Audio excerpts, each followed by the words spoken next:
ฮ็ดปั๊บสปอร์ตตีก่อนเลิกค่ะเนี่ยค่ะเนาะตีก่อนนอกเมืองห้ามจะตีก่อนนอกเมืองค่ะเนาะตอนเร็วในมาเมืองนอกไว้ค่ะมาเก็บข้อมูลดีลินค่ะเนาะเป็นผุนมุกกัดก็กัดเพราะฉีสังเกตกัดผุนมุกก็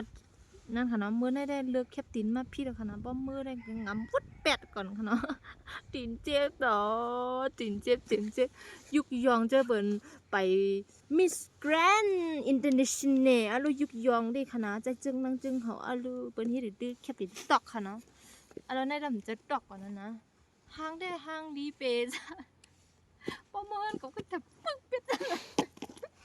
ดีเนาะเจ็บบ่เจ็บยาวไปก็ไปเลยไว้ไปเฮ็ดงานนั่นกับรามันก็ยิบกึ่งๆให้ว่าลูกขาแข็งดินแข็งดีใจยาใครเบิ่นมา28กำลังให้นำกว่านอกเมืองค่ะเนาะตัวเร็วได้มาเมืองนอกไว้ค่ะไปมีเงินเหรียญนอกเมืองค่ะ